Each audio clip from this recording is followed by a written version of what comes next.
You're watching the Jane Dutton Hour with me, Erin Bates, standing in. Now, tomorrow on Wednesday, most people who recognise Christmas will be celebrating with their family and friends. The day is recognised around the world, where people shower their loved ones with gifts and break bread together.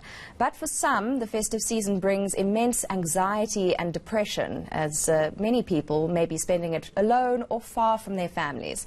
To help us understand how to deal with this sort of loneliness and sadness over the festive season, I'm joined now by clinical psychologist Cassandra Govender. Cassandra, obviously a time of mixed feelings for many families. We've just been reporting on ENCA about families where inmates will finally be home with their loved ones. But what advice do you have, generally speaking, on dealing with festive season drama?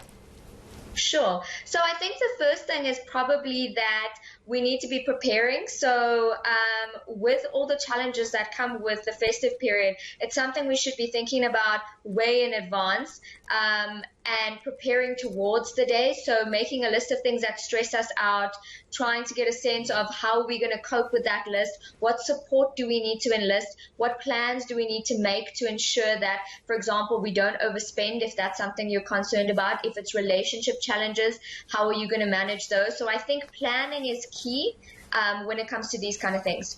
There's not much time left for people to plan if they haven't done so yet, but do you have any strategies and maybe approaches from psychology that can help people deal with anxiety and depression around the holiday season? Sure. So I think, as with most people, avoidance is something people might use to cope, and now in the last minute probably find themselves feeling very stressed or scrambling for some way to help themselves through it. So my first suggestion would be to just take a breath, take it easy, and remember that it's a couple of days and that you've been through it before, you'll get through it again.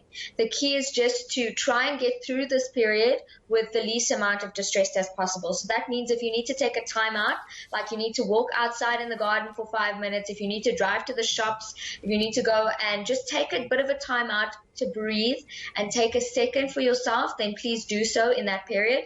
If you've got anyone that you trust, a family member or friend that you can talk to when things get a bit overwhelming in the moment, that's something you can rely on. And remembering just not to overdo it with negative coping mechanisms. So don't drink to try and cope, overeat, or rely on those types of mechanisms that are likely to make you feel worse the next day or exacerbate any problems. It's also best maybe not to bring up anything that you feel will be difficult to talk about, and rather to, until you know what you want to say, sort of put that aside and have those difficult conversations at a later stage, not when things are so heightened.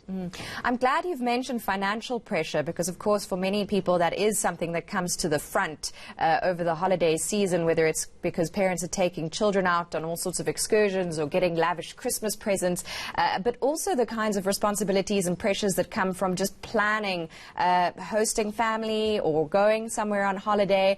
What sort of last resort measures are there for people who are really on edge, who maybe need the phone number of a helpline or a website they can go to if they're really in a bind over this period? Well, I think SADC is always available, so if anybody is really in distress and they need to talk, they can always contact SADC. But the other thing that they could also do is present at an emergency department if they need some level of containment. I think the thing to remember is that we put a lot of emphasis on Christmas and festive periods to be this really great time, and we feel this pressure to spend a lot of money and be all happy and jolly, and we forget that the holidays are actually about resting. They're about taking time out from our difficult year. We shouldn't need a holiday to get better from our holiday, if that makes sense. So I think it's really about reminding people to just relax, to take it easy, and that the festive period doesn't have to be this big pressure to provide something. Clinical psychologist Cassandra Govender there. Just if you're watching and you need it, the SADC helpline is 0800 456 789. The only thing I had a grievance about in that interview was her saying you shouldn't overeat on Christmas, but it probably is good advice. Still to